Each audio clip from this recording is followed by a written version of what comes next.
आज हम एक ऐसे टॉपिक पर बात करने वाले हैं जो लाइफ का सीक्रेट एफिशिएंसी फार्मूला है। वो है डिवीजन ऑफ लेबर। ये सिर्फ फैक्ट्री में ही नहीं होते, हमारी बॉडी के अंदर भी होता है। सोच लो, अगर माइटोकॉन्ड्रिया को बोला होता है कि तुम प्रोटीन्स भी बनाओ, एनर्जी भी बनाओ और साफ सफाई भी करो, तो माइटोकॉन्ड्रिया के चेहरे पे होता है कि मैं क्यों, ठीक है, ऐसे लिखा होता।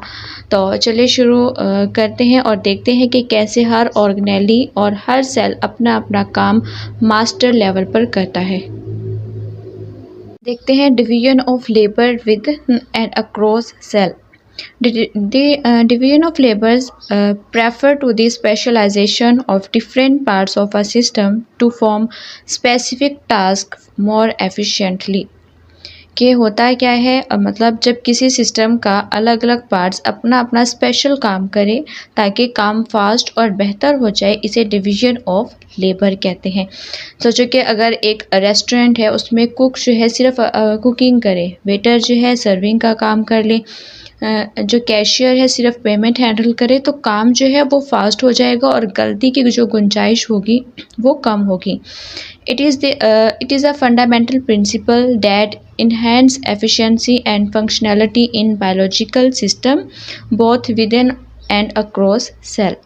ये एक बेसिक रूल है कि जो बायोलॉजी में काम की स्पीड और क्वालिटी दोनों को इम्प्रूव करता है, ठीक है।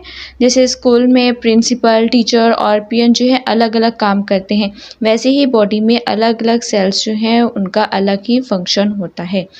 और ये प्रिंसिपल जो है एक सेल के अंदर भी लगता है और अलग अलग सेल्स के बीच में भी होता है।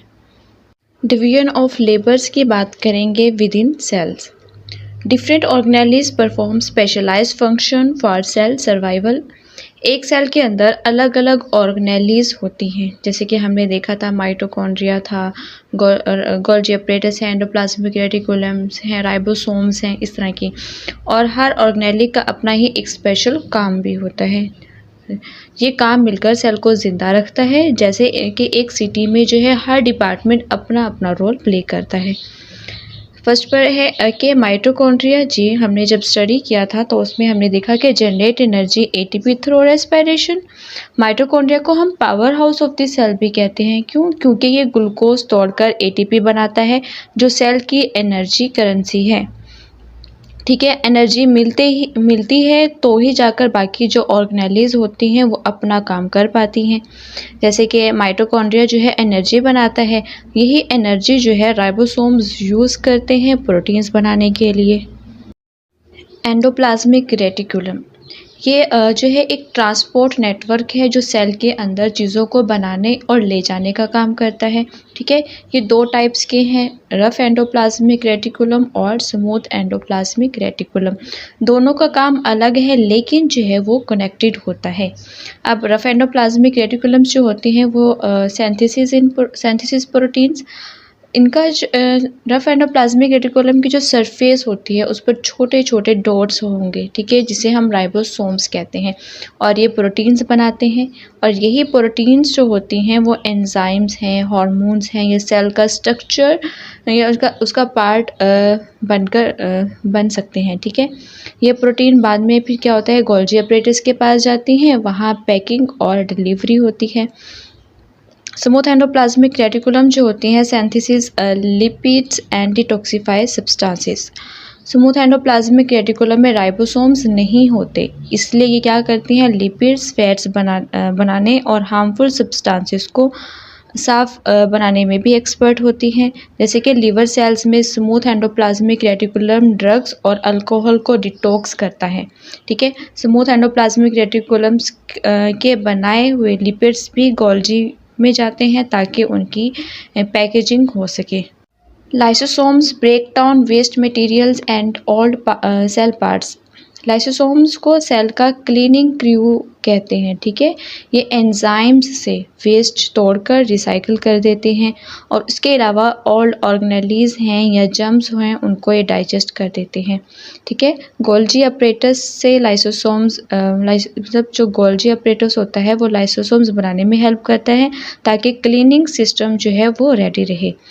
तो हमने क्या देखा कि रफ एंडोप्लाज्मिक रेटिकुलम जो है वो प्रोटीन्स बनाती हैं, स्मूथ एंडोप्लाज्मिक रेटिकुलम क्या करती हैं, लिपिड्स बनाती हैं, और गोल्जी जो है उनको पैक करता है। लाइसोसोम्स जो है वो क्लीनिंग का काम करता है।